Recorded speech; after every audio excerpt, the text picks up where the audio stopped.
Peri engineering, arts and science, pharmacy, nursing மற்றும் physiotherapy கல்லூரிகள் சென்னை இந்தியாவில் சிறந்த உள்கட்டமைப்பு கொண்ட கல்லூரிகளில் ஒன்று. 100% வேலை வாய்ப்பினை உறுதி செய்யும் சாதனை. ஆயிரக்கணக்கான பிற கல்லூரி மாணவர்களுக்கும் வேலை தந்த பெருமை. பெரி, எங்கள் கண்களில் உங்கள் கனவுகள். 7 தலைமுறைகள் 213 வருடங்கள் பாரம்பரியமிக்க கைராசியான சிவராஜ் சித்த வைத்தியசாலையின் இணை நிறுவனமான சேலம் ரிஷி ஹெல்த் கேர் பெண்களுக்கான குழந்தையின்மை மற்றும் கர்ப்பப்பை சம்பந்தப்பட்ட பிரச்சனைகளுக்கு சிறப்பான சிகிச்சையும் மற்றும் மகப்பேறு மருத்துவத்திற்கான சிறப்பு ஆலோசனையும் வழங்கப்படும். தொடர்புக்கு 9842742500. அடுத்ததாக பார்க்கும்போது அதிமுகவுடைய சீட்டு பங்கீடு எப்போ அப்படின்ற மாதிரி கேட்குற மாதிரி எப்போ இப்போ இல்லாட்டி வழக்கமாக சீக்குவல் ஒன்று சொல்லுவீங்களே, அமைதியான நதியில் ஓடணும்னா இந்த ஓடம் ஓடுமா அப்படின்னு சொல்லி அது மாதிரி தான் இங்கே என்ன எப்போ அப்படின்னு இப்போ இல்லாட்டி எப்போ அப்படின்ற மாதிரி இருக்குது. 4 நாள் 3 நாள்னு கவுண்ட் டவுன் சொல்கிறாங்க. பட் ஆனால் இது எப்படி போய் நடக்க போகுது? நாளைக்கு பியூஷ் கோயல் அவர்கள் காலையில் ஏர்லி மார்னிங் ஃப்ளைட்டில் வருகிறார். அவர் இந்த விஷயத்தை முடிச்சுட்டு உடனே WTOக்கு கிளம்புகிறார் அப்படின்றத பார்க்குறோம். வேர்ல்ட் ட்ரேட் ஆர்கனைசேஷனுக்கு போய் இந்தியாவுடைய விஷயங்கள்லாம் பேசுகிறார். இந்த போர் பதட்டத்துக்கு மத்தியில், இந்த ஹாஸ்டைல் சிச்சுவேஷனுக்கு மத்தியில் உலக அரசியலையும் பார்க்கிறார், உள்ளூர் அரசியலையும் பார்க்கிறார். என்ன நடக்க போகுது தமிழக அரசியல்? உங்களுக்கு தெரியும், ட்ரேடு டீலில் ஒரு மாஸ்டர் அப்படிங்கிறத நீங்கள் பார்த்துருப்பீங்க. அவ்வளோதான், அந்த ஒன்லைனில் எல்லாமே இருக்குது. நாளைக்கு WTO போகிறது இல்லை, அதற்கு முன்னாடி அமெரிக்காவில் உள்ள ட்ரேட் டீலுமே எப்படி முடிச்சாருன்னு பார்த்தோம். உலக நாடுகளில் பூரா பதட்டப்பட வச்சுட்டு இந்தியாவில் மார்க்கெட்டே சரிஞ்சிருமோ, ஸ்ரீலங்காவில் ஆரம்பிக்கலாமா, நம்மளே பங்களாதேஷில் ஒரு கம்பெனியை போட்டலாமாங்கிற அளவுக்கு எல்லா டெக்ஸ்டைல் உட்பட பல டிபார்ட்மெண்ட்டில் இண்டஸ்ட்ரி வந்து பயமுறுத்தின ஒரு விஷயத்தை சரக்குன்னு கொண்டு வந்து சரக்குக்கான வரிகளை 25% நிப்பாட்டினான்னு பார்த்தோம். ஸோ அதே இவர் தான் இங்கே வந்து இந்த விஷயங்கள்லாம் டீல் பண்ணுறான்னு பார்க்குறோம். ஸோ வந்து அவருக்கு ஒரு பெரிய மேட்டரே கிடையாது. அவங்க எல்லாமே அதில் ஃபைனலைஸ் பண்ணிட்டாங்க. அதை அறிவிக்கிறதுக்காக தான் இங்கே வர்றார். நம்ம வந்து திரு அமித்ஷா அவர்களை சந்தித்த போது தனித்தனியாகவும் நேரடியாகவும் எல்லா தலைவரும் தனித்தனியாகவும் அந்தந்த வாய்ப்பு கிடைச்ச போது நேரத்துக்கு எதுவுமே அவங்க பார்க்குறீங்களா, ராத்திரி 10:30 மணி 11 மணிக்கு தான் அவங்க சந்திப்ப முடியும். ஸோ ரொட்டீன் ஒர்க் எல்லாம் முடிஞ்ச பிறகு அவங்களுடைய தூக்கத்திலேருந்து டயத்தை திருடி அவங்க வந்து இந்த மாதிரி விஷயங்களை ஸ்பெண்ட் பண்ணுறாங்க. ஸோ அவங்க ஏன்னா பல ஸ்டேட் இருக்குது, கண்ட்ரியுடைய லாண்ட் ஆர்டர் பல விஷயங்கள் இருக்குது, அதெல்லாம் பார்த்துட்டு பண்ணுறாங்க. அவங்க எனக்கு தெரிஞ்சு அமைக்கபிளாக செட்டில் ஆகிட்டாங்க. ஒரு ஒரு 7-8 தொகுதிகளில் டிடிவிக்கும், பாட்டாள் மக்கள் கட்சி கிட்ட 18-19 தொகுதிகளும், ஒரு 25-30க்குள்ள பாஜகவுக்கும், இதில் வந்து தமாகாவுக்கு ஒரு 5-6க்குள்ளே கொடுக்குற மாதிரியும் இந்த மாதிரி எல்லாருக்குமே வந்து பேசியிருக்காங்க. மற்றவங்களாம் 2-2-1-1ங்கிற மாதிரி பேசியிருக்காங்க. ஸோ எல்லாருக்குமே ஒரு நம்பர் 2 நம்பர் தான் முன்னே போகும். நான் இப்போ கேள்விப்படுறது எல்லாமே அந்த கூட்டணி கட்சிகளில் இருக்கிறவங்கள்ட்டே இதை நீங்கள் வாங்கிக்கிறீங்களா, அதை நீங்கள் வாங்கிக்கிறீங்களா அப்படிங்கிற மாதிரி தான் போகுது. இப்போ சாத்தூர் வந்து இவர் நயினார் போட்டியிட மாட்டாங்க மாதிரி லேட்டஸ்ட் தகவல் சொல்கிறாங்க. ஒரு பெரிய டயலாக் இருந்தார் நேற்று பேட்டி கொடுக்கும்போது. திருநெல்வேலி மக்கள் தான் என்னை வாழ வைத்தாங்க, MP ஆக்குனாங்க, MLA ஆக்குனாங்க. ஸோ இங்கேயே 5-6 தொகுதி நான் இங்கே போட்டின்னு சொல்லி. ஸோ அப்போ ஒரு பேச்சுக்கு சாத்தூரில் போட்டியிடலன்னா சாத்தூர் அம்மா மக்கள் முன்னேற்றங்களும் கேட்கும், பாஜக கேட்கும், இந்த மாதிரி பல கட்சிகள் கேட்பாங்க. அந்த மாதிரி வந்து இப்போ இந்த தொகுதி நீங்க எடுத்துக்கிறீங்களா, அந்த தொகுதி நீங்க எடுத்துக்கிறீங்களா அப்படின்னு தான் பேச்சுவார்த்தை ஓடிட்டு இருக்கே தவிர 10ன்னு சொல்லிட்டாங்க 6ன்னு சொல்லிட்டாங்களே அப்படிங்கிற அந்த விஷயம் இல்லை. இவர்கள் அடுத்த கட்டத்தில் நகர்ந்து விட்டார்கள். இன்னைக்கு வந்து திரு பே. சண்முகம் மார்க்சிஸ்ட் கம்யூனிஸ்ட் தலைவர் சொல்றாரு, எத்தனை சீட்டு முடிவான பிறகு தான் எந்தெந்த சீட்டுங்கிற பிரச்சனையே வருது. அவங்களுக்கு அது ஆக்சுவலாக பெரிய பிரச்சனை இல்லை. ஏன்னா 6 போட்டிட்டாங்க போன முறை, அந்த 6 கிடையாது, இப்போ 5 தான். ஸோ அந்த போன முறை போட்டிட்டு 6க்குள்ள தான் அநேகமாக 99 அந்த 2 ஜெயிச்சது கட்டாயமாக திரும்ப கேட்பாங்க. மிச்சம் வெற்றி வாய்ப்பு இருந்த 4க்குள்ள தான் மிச்சம் 3 கேட்பாங்க. ஒருவேளை வந்து நமக்கு இந்த தொகுதி வேணா பக்கத்து தொகுதிகள் 1-2 வந்து ரொம்ப பெருசாக, ஸோ அங்கே ப்ராப்ளம் இல்லை. அதே மாதிரி தான் இங்கேயுமே இங்கே நம்பர்ஸில் ப்ராப்ளம் இல்லை. இப்போ அவங்க அடுத்த கட்டத்தில் நகர்ந்து எந்தெந்த தொகுதி அப்படிங்கிற இடத்துக்கு போயிருக்காங்க. நேரடியாகவே வந்து வேட்பாளருக்கு போயிடுவாங்கன்னு நினைக்கிறேன். இப்போ பார்த்தீங்கன்னா நீங்கள் புதுச்சேரியில் எந்த ப்ராப்ளம் இல்லாமல் சீலிங் முடிஞ்சு அடுத்தபடி கேண்டிடேட் நம்ம பேசிட்டு இருக்கும்போது நம்ம எல்லா கேண்டிடேட் அறிவிச்சுட்டு ஒவ்வொரு கட்சியும் அறிவிச்சு போயிட்டு இருக்காங்க. நாமினேஷன் மாதிரி செட்டில் ஆயிடுவாங்க. ஸோ இவங்க நாமினேஷன் டைம் இருக்குன்னு பார்த்தாங்க, இப்போ டெட்லைன் வந்துருச்சு. ரிவர்ஸில் ஒரு பண்ணி கொண்டு போகிறாங்க. அவர் குறிப்பிட்ட அந்த 2 நாளைக்குள்ள அடுத்த 48 ஹவர்ஸ்க்குள்ள NDA அலையன்ஸில் வந்து சீட் ஷேரிங்கும் முடிஞ்சிடும், எந்தெந்த தொகுதிங்கிறது வந்திருக்கான வாய்ப்பு இருக்குது. அடுத்த 5-6 நாட்களில் டெல்லியிலேருந்து பாஜகவுடைய வேட்பாளர் அறிவிப்பு, மற்ற கட்சிகள் வேட்பாளர் அறிவிப்புலாம் வந்திருக்கான வாய்ப்பு இருக்குது. ஸோ அங்கே ஸ்மூத் செயிலிங் தான் போயிட்டு இருக்கு. அதில் வந்து ஒரு பெரிய ப்ராப்ளம் இல்லை. எந்தெந்த தொகுதி எந்தெந்த சின்னம், இதுதான் அவருடைய பேசு பொருளாக இருக்குது. இதில் வந்து உங்களுக்கு டெல்லியிலேருந்து வரும் அப்படின்றப்போ அதில் ஏதாவது லாஸ்ட் மினிட் சேஞ்சஸ் ஏதாவது ஃபைனலாக எதிர்பார்க்கலாமா இந்த தொகுதி? இது ஏன்னா ஒரு கம்மியான, அவங்க வந்து முன்னாடியே சொல்லிட்டாங்க எங்களுக்கு எண்ணிக்கை முக்கியம் இல்லை, எண்ணம் தான் முக்கியம் அப்படின்னு திரு நயினார் எப்பயோ சொல்லியிருந்தார் அப்படின்றத பார்க்குறோம். எங்களுக்கு இத்தனை சீட்டு அத்தனை சீட்லாம் வேணுன்ற, நாங்கள் இவ்வளோ இருந்தால் போதும், ஆனால் எங்களுக்கு வின்னபிளாக வேணும் அப்படின்னு பாஜக சில காய் நகர்த்துக்களை செய்வதாக பார்க்குறோம். அப்படிலாம் இருக்கும்போது அவங்க இந்த தொகுதி அந்த தொகுதின்னு மார்க் பண்ணி ஏதாவது கொடுத்துருக்காங்களா? செலக்டிவ் தொகுதிகள் வின்னபிலிட்டியை பார்த்து கொடுத்துருக்காங்களா? தொகுதிகள் அவங்க கொடுக்கல, கேண்டிடேட்ஸ் அவங்க கொடுத்துருக்காங்க.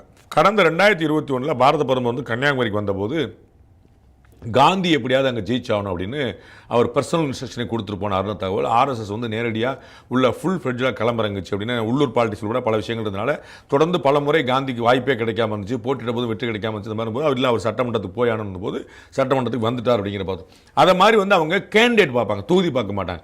இவர் வந்து நிற்கணும், இவர் வந்து வரணும் அப்படின்னு சொல்லிட்டு வந்து ஒரு பேச்சுக்கு ஹெச் ராஜா உடம்பு முடியாமல் இருக்காரு, ஒரு பேச்சுக்கு ஹெச் ராஜா இல்லை ஹெச் ராஜாவை நம்ம எம்எல்ஏ ஆக்குறோம். அப்போ அது காரைக்குடி ஓகேவா, சவுத் மெட்ராஸ் ஓகே, இந்த பக்கம் டீனர் ஓகேவா, மயிலாப்பூர் ஓகேவா, வேளச்சேரியா, இந்த மாதிரி முடிவு பண்ணுவாங்க. ஸோ அந்த கேண்டிடேட் வேணும்னு சொல்லி பார்ப்பாங்க. இவங்கெல்லாம் வரணும் சட்டமன்றத்தில் நினைப்பாங்க. ஸோ அதில் தொகுதியில் ஒரு பெரிய ப்ராப்ளம் இருக்கும். நான் வந்து ஒரு திரு ஹெச் ராஜா சொன்னதுக்கே ஒரு 4 தொகுதி சொல்ல முடியும். டாக்டர் தமிழிசை சவுந்தரராஜன் போட்டியிடாங்கன்னு வச்சுக்கோங்க, அவங்க நாங்குநேரில் போட்டியிட முடியும், தூத்துக்குடியில் போட்டியிட முடியும், நார்த் மெட்ராஸில் போட்டியிட முடியும், வேளச்சேரியில் போட்டியிட முடியும், மயிலாப்பூரில் முடியும். இப்போ அவங்களும் 5 தொகுதியில் போட்டியிட முடியும். அதை மாதிரி இப்போ அண்ணாமலை இருக்கிறான்னு வச்சுக்கோங்க, உங்களுக்கு தெரியும், கிணத்துக்கடியில் போட்டிடலாம், அங்கே வந்து சவுத்தில் போட்டிடலாம் அப்படின்னு அங்கேயே வந்து ஒரு 4-5 தொகுதியில் சொல்ல முடியும். அப்படி வந்து ஒவ்வொருத்தருக்கும் ஒரு திருப்பூர் தெற்குல ஒருத்தர் போட்டிடலாம், வடக்குல ஒருத்தர் போட்டிடலாம். ஸோ வந்து அந்த கேண்டிடேட் வேணுங்கிற இடத்துல குறியா இருக்காங்க. தொகுதியில் வந்து ரொம்ப பர்டிகுலர் இல்லை, அந்த கேண்டிடேட் ஏற்ற மாதிரி அந்த கேண்டிடேட் தான் முக்கியங்கிறனால ஏடிஎம்கே அந்த இடத்த விட்டு கொடுத்தா போகும். நம்மளுக்கு பார்த்து போன முறை கோயம்புத்தூர் சவுத்தை விட்டு கொடுத்துச்சு ஏடிஎம்கே, இந்த முறை கோயம்புத்தூர் நார்த்தை விட்டு கொடுக்குது ஏடிஎம்கே. ஏன்னா வானதி சீனிவாசன் அப்படிங்கிறவங்களுக்கு அவங்க வந்து பாஜகவுடைய அகில இந்திய மகளிர் அணி தலைவி, அந்த ஏடிஎம்கேல எல்லா லீடர்ஸுமே நல்ல ரேப்பை வச்சிருக்கக்கூடியவங்க. ஸோ வந்து ரொம்ப அமிக்கபிளாக போடுவாங்க. அதனால வந்து ஆட்டோமேட்டிக்காக அவங்களுக்கு வந்து அவங்களுக்கான ஒரு ரைட்டுப்பா, அக்கா கேட்குறாங்க அதை விட்டுருப்பா அப்படின்னு சொல்லிட்டு போயிட்டு அந்த மாதிரி விஷயங்கள்லாம். ஸோ அங்கே வந்து நான் ஏற்கனவே சொன்ன தொண்டாமுத்துறை யாரும் கேட்க போகிறது இல்லை, எடப்பாடி யாரும் கேட்க போகல. அப்படி ஒரு கான்ஃப்ளிக்ட் கிடையாது. இருக்கக்கூடிய வாய்ப்புகள் ஒன்று தான். நம்ம ஏற்கனவே பல முறை தெரிஞ்ச போல மயிலாப்பூர்லேருந்து வேளச்சேரிலேருந்து டீனர்லேருந்து நிறைய காம்படிஷன் இருக்கக்கூடிய தொகுதிகள் நிறைய இருக்குது. அதை வந்து அமைக்கப்படாத சொன்ன வருவாங்க வந்து என்ன மேலிடத்தில் பேசிட்டாங்கன்னா அது கீழெலாம் ஒரு பெரிய ஆள். ஏன்னா அங்கே 2 கட்சியிலுமே சொன்னதை கேட்டுக்கிறவங்க தான் இருக்கிறாங்க. நான் ரிபல் பண்ணுவேன், நான் வந்து என்ன நினைக்கிறேன் பாரு அப்படிங்கிற மாதிரிலாம் வர்றதுக்கு இல்லை. ஓகே அடுத்த வாய்ப்பை பார்ப்போம்னு சொல்லி இல்லை மாதிரி எனக்கு வேறு தொகுதி கொடுங்க, நான் அடுத்த தேர்தலில் போட்டிங்கன்னா அப்படி தான் சொல்லுவாங்க. ஸோ தொகுதிகள்லாம் இருப்பாங்க, அது வந்து கேண்டிடேட்டில் தான் ப்ரெசிஸாக நிற்க போகிறாங்க. தொகுதியில் செகண்டரி தான். முன்ன பின்ன தொகுதியில் வந்து இப்போ வேளச்சேரியில் போட்டியிருக்கும், ஆலந்தூரில் போட்டியிருக்கும், பெரிய ஹியூஜ் டிஃபரன்ஸ் கிடையாது. தாம்பரத்தில் போட்டியிருக்கும், பல்லாவரத்தில் போட்டியிருக்கும், பெரிய டிஃபரன்ஸ் கிடையாது. அந்த மாதிரி விஷயங்கள் மேக்ஸிமம் விருகம்பாக்கத்துக்கும் டீனருக்கும் ஒரு 1008 கிலோமீட்டர் வித்தியாசம் கிடையாது. அதாவது நான் சொல்ல அந்த டெமோகிராஃபிலேயே நான் சொல்லுவேன், நீங்கள் வந்து ஆவடிக்கும் தாம்பரத்துக்கும் வேணா ஒரு டிஃபரன்ஸ் பார்க்கலாம், நீங்கள் தாம்பரத்துக்கும் செங்கல்பட்டுக்கும் ஒரு டிஃபரன்ஸ் பார்க்கலாம். இப்போ தாம்பரத்துக்கும் பல்லாவரத்துக்கும் ஒரு பெரிய டிஃபரன்ஸ் கிடையாது. ஒரு சின்ன டெமோகிராஃபிக்கலாகவே நான் சொல்லுவேன், இங்கே நிறைய ரூரல் ஏரியா இருக்கும், இங்கே வந்து எல்லாமே அர்பன் ஏரியா இருக்கும், அந்த மாதிரி. ஸோ அதுக்குள்ளே அவங்க வந்து அட்ஜஸ்ட்மெண்ட் போகிறதுக்கு தான் வாய்ப்பு இருக்குது. அதனால் இது வந்து எனக்கு ஒரு ப்ராப்ளமேட்டிக்கான விஷயங்கள் வந்து உள்ளே வந்து எரிஞ்சுக்கிட்டு இருக்கா அப்படின்னு எனக்கு வந்து தோணலை. கான்ஃப்ளிக்ட், ஒரு பரபரப்பு, பிரச்சனை இதெல்லாம் ஒரு பக்கம், இந்த கூட்டணி இருக்கா அந்த கூட்டணி இருக்கான்னு கேள்விகள் வரும்போது இந்த பக்கம் சவுண்ட் இருக்கா அப்படின்னு கேள்வி வந்து நிற்குது. திரு விஜய் எப்போ சார் வெளியில் வருவார், எப்போ தரிசனம் கிடைக்கும்? ஒரு வீட்டில் பேசிகிட்டு இருந்தாங்களாம், குக்கர் வந்து என்ன விசில் அடிக்கல அப்படின்னு. நம்ம தான் வந்து பிஜேபி காரங்களாச்சும் விசில் எப்படி அடிக்க முடியாங்களா, அந்த மாதிரி வந்து விசில் எங்கே போச்சு, விசில் எங்கே அப்படின்னா விசில காணும். ஒரு 5-6 நாள் வெயிட் பண்ணால் சிஎஸ்கே மேட்சஸ் வரும், அங்கே விசில் போடுன்னு பார்க்கலாம். பட் ஆனால் இங்கே எப்போ நம்ம பார்க்க போகிறோம்? ஏன்னா புதுச்சேரிக்கு நாளைக்கு லாஸ்ட் டே வேட்புமனு தாக்கல் செய்வதற்கு இன்னைக்கு சாயங்காலம் இப்போ நம்ம பேசிட்டு இருக்கிற வரைக்கும் வந்து பார்த்தோம்னா வேட்பாளர்கள் எப்படின்றது ஒரு உறுதியாகாமல் இருக்கிறது. நாளையோட வேட்புமனு தாக்கல் முடிகிறது. புதுச்சேரிக்கே இந்த நிலைமை. புதுச்சேரியில் தான் முதலில் வந்து எம்ஜிஆர் ஆட்சியை பிடித்தார், அதன் பிறகுதான் தமிழக பிடித்தார். அதே போல ஹிஸ்டரி ரிப்பீட்ஸ் இட்செல்ஃப் அப்படின்னு சொல்லிட்டு விஜய் அவர்கள் சில மாதங்களாகவே பேசிட்டு இருந்தாருன்றத பார்க்கிறோம். ஹிஸ்டரி ரிப்பீட்ஸ் இட்செல்ஃப் அப்படின்னா முதல்ல ஸ்கிரிப்ட் எழுதணும்ல, அப்புறம் தானே அது நியூஸ் வந்து முன்னாடி கேண்டிடேட் வேணும்ல, கேண்டிடேட் வேணும்ல. நீங்க கேண்டிடேட்டுக்கு எங்க போறது? அவர் தான் சொல்லிட்டாரு 230 உசிலம்பட்டி விஜய், மதுரை வடக்கு விஜய், மதுரை தெற்கு விஜய், 200 நீங்களே போட்டிட்டு. திரு சிடி நிர்மல்குமார் வந்து முதல் நாள் அறிவிச்சார். பார்த்தீங்களா எவ்வளோ க்ரௌடு பாருங்க, அக்கம்பக்கத்து வீட்டுக்காரெல்லாம் சண்டைக்கு வந்துட்டாங்க. ஒரே நாளில் 10,000 மனு தாக்கல். இனிமேல் நாங்கள் ஆன்லைனில் தான் விட்டாங்க. அப்புறம் ஆன்லைன் தான் பண்ணாங்க, பண்ணல. அதுக்கப்புறம் ஒரு 3-4 பேர் கேட்டாங்க. 3-4 தடவை பிரஸ் மீட் எங்க எவ்வளோங்க வந்துச்சு ஃபார்மு? அப்பயே 10,000 வந்துச்சு. சரிங்க விடுங்க, எவ்வளோங்க வந்துச்சு? அன்னைக்கே 10,000 வந்துச்சு பாருங்க. அதுக்கப்புறம் நம்பரே சொல்ல 10,000 வந்துச்சுல 9,500 வந்து விஜய் போட்டிடணும்னு கேட்டிருப்பாங்க. ஏன்னா வந்து நம்ம சும்மா ஒரு கணக்கு நம்ம வந்து விசுவாசமாக இருக்கிறோம். அங்கங்கே போட்டிடணும்னா இன்னைக்கு எளிமையாக எல்லாருக்குமே தெரியும். இந்த சீரியஸான கட்டத்தை கடந்துட்டு இருக்காரு விஜய். எளிமையாக எல்லாருக்குமே தெரியும். சாதாரணமாக ஏடிஎம்கேல ஒரு கேண்டிடேட் வந்து 10 கோடி ரூபா செலவழிப்பார், டிஎம்கேல ஒரு கேண்டிடேட் 20 கோடி ரூபா செலவழிக்க ரெடியாக இருக்கார். அந்த அளவுக்கு நீ அப்போ வந்து சீமான் வந்து 1 கோடி ரூபா செலவழிக்க மாட்டார். அது வந்து அதில் ஒன்றும் வாய்ப்பே இல்லை. அவர் தொகுதிக்கு வேணால் 1 கோடி ரூபா செலவழிக்கப்படலாம் ஒரு வேலை. மற்ற எங்கேயுமே வந்து அது 25 லட்சத்தை முழுசாக பண்ணாங்கனாலே 29 லட்சத்தை பண்ணாலே பெரிய விஷயம். அது அப்படி தான் இருக்குது. அப்போ இவர்கிட்ட வந்து பார்த்தீங்கன்னா இந்த கிரியேட் பண்ண வைபுக்கு அதை வந்து அந்த ஃப்ரெண்ட் வாரியர்ஸ், அது வந்து வெர்ச்சுவல் வாரியர்ஸ் அவங்கெல்லாம் வச்சு பண்ண சவுண்டுக்கு பார்த்தீங்கன்னா அது எல்லாமே விஜயை திட்டுறது வந்து அஜித்துக்கு ஈஸி, அஜித் ரசிகர்களுக்கு ஈஸி. அஜித் திட்டுறது விஜய் ரசிகர்களுக்கு ஈஸி. ஆனால் களப்பணின்னு ஒன்று இருக்குங்க. உங்களுக்கு ஞாபகம் நான் 2017 வேலூரில் வந்து ரஜினி ரசிகர் மன்றங்களுக்கு நான் சொல்லும்போது சொன்னேன், கட்சி ஆரம்பிக்கிற பற்றி நீங்கள் என்ன கட்சி பணி பண்ணியிருப்பீங்க அப்படின்னு சொல்லி உங்க கேட்டேன். அந்த மாதிரி தான் இவங்கெல்லாம் இருந்தாங்க. அதே கணக்கு தானே உங்களுக்கு. அதோட இன்னும் சொல்ல போனால் கம்மி. ரஜினி ரசிகர்கள்ட்டையாவது வந்து ஒரு வைராக்கியம் ஜாஸ்தி. இன்னைக்கும் கூட ரஜினி கட்சி ஆரம்பிப்பாருன்னு சொன்னால் இன்னைக்கும் 214 தொகுதிக்கான கேண்டிடேட் இருக்கு எனக்கு தெரியும். அது வந்து பல பேர் வந்து இப்போ வந்து பாஜகவில் சேர்ந்திருக்காங்க, அதிமுகவில் சேர்ந்திருக்காங்க. ஏன் திரு விஜய் கூட சேர்ந்த பார்த்தா ஒரு 4 நாள் முன்னாடி கூட ஆதவர்ச்சி நாட்டை ஒருத்தர் சண்டை போட்டு நான் வந்து மாவட்டத்தில் இருந்தேன், எங்கள் தவறு பற்றிலாம் சொல்லாது அப்படின்னு. ஸோ ரஜினி சாருக்காக கூட இருந்த நிறைய பேர் வந்து வேற வேறு கட்சியில் போயிருக்காங்க. அவர் ஆக்டிவ் பொலிட்டிக்கல் சைடில் இருக்கிறாங்க. டிஎம்கேல போய் சேர்ந்தார் தூத்துக்குடியில் இருந்த திரு ஸ்டாலின் அவர்கள். ஸோ அந்த மாதிரி வந்து பலர் வந்து இருக்காங்க. அப்போ இவருக்கு வந்து களம் அப்படின்னு வரும்போது அந்த சீரியஸ்னஸ், அந்த ஹீட் வந்து இப்போ தான் வந்து தெரிய ஆரம்பிக்கும். 30 தொகுதி கேண்டிடேட் ரெடி பண்ணணும், 30க்கு வந்து கூட்டணி கிடையாது, தனியாக நிற்கணும். 30 தொகுதி ரெடி பண்ணணும், 30 தொகுதியில் ஆளுக்கு 1 கோடியாக செலவழிக்கிற மாதிரி வரணும். அங்கே வந்து புதுச்சேரி உங்களுக்கு தெரியும், ரொம்ப சின்ன சின்ன தொகுதிகள், 10 தெரு சேர்ந்தா ஒரு தொகுதி. அங்கெல்லாம் வந்து பயங்கரமான கிங் மேக்கர்ஸ். மத்திய அமைச்சராக இருந்தவங்க, முதலமைச்சராக இருந்தவங்க, முதலமைச்சராக இருக்கிறவங்க, நிறைய பேருடைய அடுத்த அமைச்சர் யாரெல்லாம் தீர்மானிக்கக்கூடிய ஜான்குமார் போன்றவர்கள், நிறைய லட்சுமி நாராயணன் மாதிரி நிறைய பேர் பார்த்தீங்கன்னா உள்ள ஏகப்பட்டவர் இருக்காங்க. ஒன்னொன்றுமே வந்து டான் தாங்க. அங்கே உள்ளவே பெனட்ரேட் பண்ணி பாலிடிக்ஸ் பண்ணுறவங்க ஒரு பெரிய சிரமம். அங்கே வந்து ஒரு ஃபேஸ் சேவிங்காக ரொம்ப தேவைப்படுது. நீங்கள் சொன்னீங்க புதுச்சேரியில் வந்து முதலமைச்சர் எம்ஜிஆர் வந்து ஆட்சியவே பிடிச்சாருன்னு. ஆட்சியை பிடிக்க வேண்டாம், அவர் ஓட்டையாவது வாங்கணும்ல. அப்போ முதல்ல இவங்க கேண்டிடேட்டை பிடிச்சிட்டு இருக்காங்க. அதான் ஒரு முக்கியமான விஷயம். புசியானந்தே அங்கிருந்து தானே வராரு, அங்கே நீங்கள் வந்துட்டார்ல அவர் அங்கே போட்டு நீங்கள் தான் லாஸ்ட் பேட்டில் போட்டிட்டீங்களான்னு கேட்டோம்னா அது வந்து இருக்குல்ல உங்களுக்கு. ஸோ வந்து அவங்க இருந்தாங்க, அது ஓகே. அது வந்து பழைய வரலாறு ரொம்ப சூப்பர் தான். இப்போ அடுத்து என்ன, டாக்டர் ராமதாஸ் அவர்கள் வந்து தமிழ்நாட்டை வந்து ஸ்தம்பிக்க வைத்த தலைவர்களில் ஒருத்தர். ஆமாம், அவன் ஸ்தம்பிக்க வச்சார், அது பாஸ்டர்ஸ். அடுத்து என்னன்னு பேசுங்க அப்படிங்கிற கணக்கு இருக்குல்ல. அது வந்து வரலாறு, அதை யாரும் மறுத்துட முடியாது. தமிழ்நாடு 2 துண்டாக நின்றது அப்படிங்கிறது வந்து விழுப்புரம் தாண்டி போக்குவரத்து நடக்கலைங்கிறது உண்மை. அது அப்போ ஒன்று. இப்போ என்ன சொல்லுங்கள், டாக்டர் கிருஷ்ணசாமி நீங்கள் கேட்டு பார்த்தீங்கன்னா தென் மாவட்டங்கள் பூரா சொல்லுவாங்க, அது வந்து ஏதோ ஒரு இடத்துல கலவரமா டாக்டர் கிருஷ்ணசாமி கைது பண்ண போறாங்களாம் அப்படின்னு சொல்லி சொன்னா பஸ் ஓடாது. கைது பண்ண இல்லை, கைது பண்ண போறாங்களாம். அது ஓகே, அது ஒரு காலம். இன்னைக்கு என்ன கரண்ட் பாலிடிக்ஸ் பார்க்கல. அப்போ திரு விஜய் அவர்களுக்கு நிதர்சனம் இப்போ புரிய ஆரம்பிச்சிடும். 30 கேண்டிடேட்ல வந்து போடணும், அவங்க ஓடி போகாமல் இருக்கணும். நிறைய சேலஞ்ச் அதில் இருக்கு. 30 பேர் பிடிச்சிருவாரு, 30 பேர் சாயந்தரமா வெளியே போயிடுவான். உங்களுக்கு இந்த விஷால் வந்து போட்டியிருக்கு, ஒரு 10 பேர் நாமினேட் பண்ணாங்க, உங்களுக்கு ஞாபகம் இருக்கா? ஆதரவாக வந்து முன்மொழியிற வழிமுறை அவங்க கூட நாங்களே கழுத்து போடலான்ட்டாங்க. விஷாலுக்கு ஆதரவாக கையெழுத்து போட்டிருக்காங்க. இங்கே ஆர்கே நகரில் போட்டார். நாங்கள் கையெழுத்து போடலாம்னு 10 பேர் கிளம்பிட்டாங்க. இந்த மாதிரி நிறையா வந்து நிற்கும். நீங்கள் வந்து கரூர் சம்பவத்தில் பார்த்துருப்பீங்க, நாங்கள் வழக்கு போடவே இல்லை, நாங்கள் தான் வழக்கு போட்டோம், எங்களுக்கு இது மாதிரி நிறைய நடக்கும். அது வந்து புதுச்சேரியில் வந்து ரொம்ப ஈஸி. அப்போ வந்து ஒரு 30 கேண்டிடேட் கண்டுபிடிக்க கஷ்டம். 234 கேண்டிடேட் எப்படி கண்டுபிடிக்கிறேன்னு தெரியல. இப்போ தான் வந்து நம்முடைய ஆண்டு விழாவில் போன வருஷம் வந்து திரு சீமான் சொன்னது ஞாபகம் இருக்கு. நானாவது அன்னாசி பழம், பின்னாடி ஒருத்தர் பலாப்பழத்தோட வர்றார் அப்படின்னு சொல்லி சொன்னார். அந்த கணக்கு வந்து எனக்கு அப்போ தான் ஞாபகம் வருது. அது ஒரு பெரிய சேலஞ்சாக அந்த ஃபேஸை வந்து ஒரு ஹீட் பண்ணுவார். அந்த ஹீட்டை வந்து அவர் ஃபேஸ் பண்ணுவார்.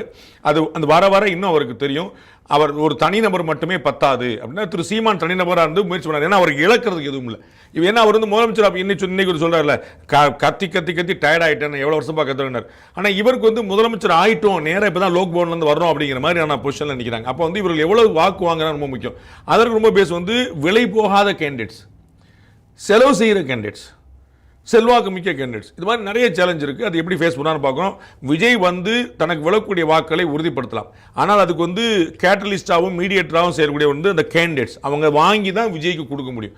அந்த இடத்துல வந்து ஒரு பெரிய லேக்கிங் இருக்குன்னு நான் நினைக்கிறேன். முதல்ல வரணும்ல அவர் வரணும். அவர் வந்து பாட்டில் வச்சிருக்காருல, நான் வரேன் அப்படின்னு சொல்லி சொன்னார்ல, அது வந்துடுவார் இன்னும்.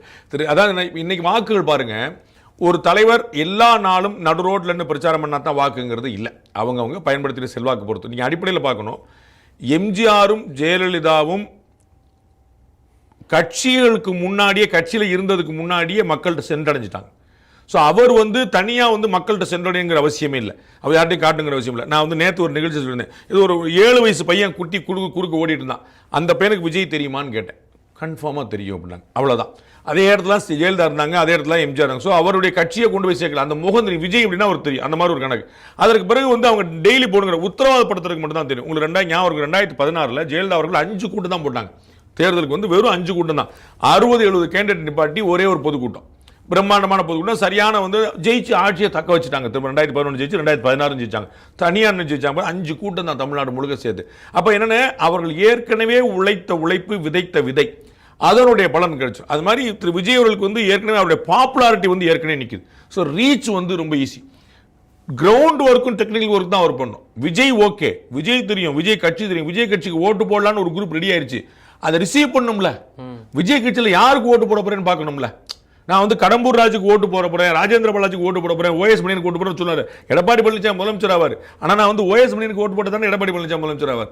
அப்ப இங்க நான் யாருக்கு ஓட்டு போறேங்கிறத இடிச்சு நிக்குது. அப்ப விஜய் வந்து வர்றாரு வரல, டெய்லி பிரச்சாரம் பண்றாரு, 10 நாளைக்கு ஒரு, அது பிரச்சனை இல்லை. விஜய் அவர்களுக்கு வாக்களிக்க தயாராகி விட்டார். அது செகண்டரி. கீழே விஜயுடைய எக்ஸ்டெண்டட் ஆமா யார் இருக்க போறா, அவருடைய கையா காலா அவங்களுடைய முகமா அந்த 6வது வரல யார் இருக்க போறா, அதுதான் முக்கியமான கேள்வி. அது ஒரு பெரிய சேலஞ்ச் தான். உங்களுக்கு ஆள் பிடிக்கல ஃபேஸ் பண்றாங்க. ஆள் எப்படி பிடிப்பாங்க அப்படின்றத வெயிட் பண்ணி தான் பார்க்கணும். நாட்கள் குறைகிறது, நேரமும் குறைகிறது, செய்திகள் குவிகிறது அப்படின்றத பார்க்குறோம். ஒவ்வொரு செய்தியும் முந்தி தருகிறோம் சாணக்கியா. மீண்டும் இன்னொரு நிகழ்ச்சியில் பார்ப்போம். அதுவரை நன்றி, வணக்கம்.